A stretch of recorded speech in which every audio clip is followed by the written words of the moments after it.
Ceramah singkat dengan tema ikhlas. Assalamualaikum warahmatullahi wabarakatuh. Bismillahirrahmanirrahim. Alhamdulillahirrabbilalamin. Wabihi nasta'in. Wa ala umri dunia waddin. Wassalatu wassalamu ala ashrafil anbiya'i wal mursalin.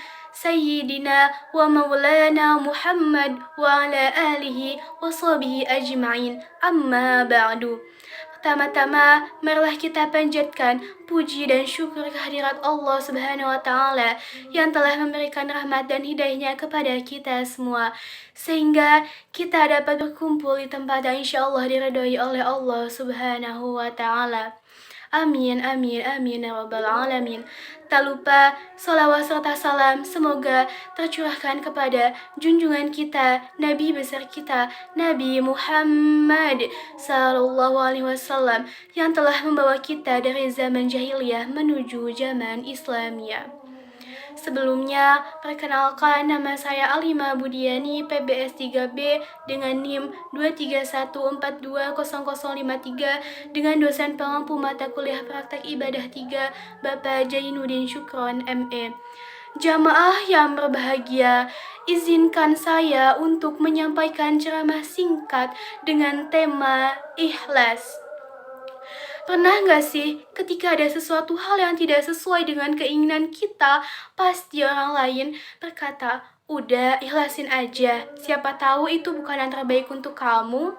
Ikhlas memang bukan suatu hal yang mudah, namun dengan ikhlas hati kita akan menjadi tenang dan damai. Bahkan Allah sudah menjanjikan pintu surga bagi orang yang ikhlas. Ikhlas berasal dari kata bahasa Arab yang memiliki arti sungguh-sungguh atau dengan tulus. Ada banyak dimensi bentuk ikhlas di dalam kehidupan. Yang pertama, ikhlas dalam melakukan pekerjaan, ikhlas dalam melakukan ibadah, ikhlas dalam beramal, dan masih banyak lagi. Dalam konteks agama Islam, ikhlas seringkali diartikan sebagai keikhlasan hati dalam beribadah kepada Allah Subhanahu wa Ta'ala tanpa mengharapkan pujian atau penghargaan dari manusia.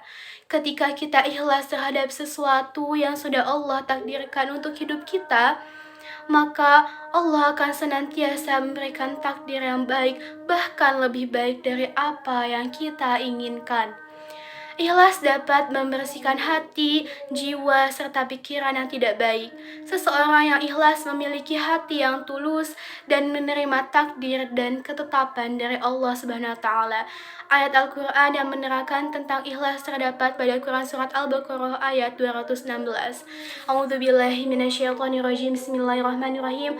Kutiba alaikumul qitalu wa huwa kurhul lakum wa asa an takrahu syai'an wa huwa khairul lakum wa asa tuhibbu syai'an wa huwa syarrul lakum wallahu ya'lamu wa antum la ta'lamun. Ya, artinya, diwajibkan atas kamu berperang, padahal itu tidak menyenangkan bagimu, tetapi boleh jadi kamu tidak menyenangi sesuatu padahal itu baik bagimu, dan boleh jadi kamu menyukai sesuatu padahal itu tidak baik bagimu. Allah mengetahui sedang kamu tidak mengetahui. Quran Surat Al-Baqarah ayat 216. Selanjutnya yaitu ada contoh dari perilaku ikhlas. Di antaranya yang pertama, membantu orang lain tanpa mengharapkan imbalan atau pujian dari orang lain. Bersedekahlah kepada orang yang sedang membutuhkan tanpa mengharapkan imbal balik dari orang yang sudah kita tolong. Berbagi ilmu atau pengetahuan, bersikap rendah hati, memberi maaf tanpa syarat, dan menerima kritik dengan lapang dada. Selanjutnya ada tingkatan ikhlas. Nilai ibadah yang dikerjakan oleh tubuh sangat tergantung pada tingkat ikhlas yang dimiliki oleh hati seseorang mukmin. Syekh Nawawi Al-Bantani membaginya menjadi 3 tingkatan. Yang pertama, ikhlas karena Allah Subhanahu wa Ta'ala. Menempatkan ikhlas karena Allah sebagai yang pertama dan utama. Dalam konteks ini, ikhlas bagi seorang mukmin saat beribadah kepada Allah dan melakukan amal soleh berarti tidak memiliki harapan apapun kecuali hanya ridha Allah. Yang kedua, ikhlas karena akhirat. Tingkatan ikhlas yang kedua melibatkan beribadah dan beramal soleh. dengan harapan untuk mendapatkan pahala, mencapai surga, dan merasa takut akan siksa neraka. Syekh Nawawi menyatakan bahwa tingkatan ikhlas ini terletak pada posisi tengah. Yang ketiga, ikhlas karena dunia. Tingkatan ikhlas terakhir adalah beribadah dengan harapan atau ingin mendapatkan balasan di dunia. Seperti contohnya, seseorang yang membaca Quran surat Al-Waqiah dengan harapan untuk mendapatkan kekayaan atau memberikan sedekah dengan harapan atau keinginan untuk mendapatkan rezeki yang berlipat ganda dan sebagainya. Syekh Nawawi menyatakan bahwa ikhlas seperti ini merupakan ikhlas yang berada pada tingkatan yang paling rendah. Selanjutnya ada manfaat ikhlas. Yang pertama, sebagai salah satu sumber rezeki pahala yang besar. Yang kedua, ikhlas dapat menyelamatkan dari azab pada hari pembalasan. Yang ketiga, Allah Subhanahu wa taala akan memberi hidayah atau petunjuk sehingga tidak tersesat ke jalan yang tidak baik. Yang keempat, jalan selamat di akhirat hanya dapat diraih dengan ikhlas. Yang kelima, amal ibadah kita akan diterima oleh Allah Subhanahu wa taala. Yang keenam, membuat hidup menjadi tenang dan tentram, dan yang ketujuh, mendapatkan perlindungan dari Allah Subhanahu wa taala. Semakin kamu ikhlas, maka kamu akan semakin tenang.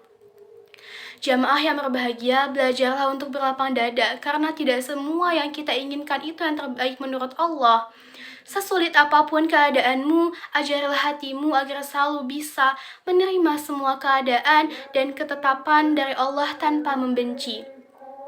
Jamaah yang berbahagia dirahmati Allah Subhanahu wa taala, mungkin cukup sekian ceramah singkat dari saya dengan tema ikhlas. Semoga apa yang sudah saya sampaikan bisa bermanfaat dan bisa diambil pelajarannya bagi teman-teman semua. Baik, kurang lebihnya mohon maaf. Wassalamualaikum warahmatullahi wabarakatuh.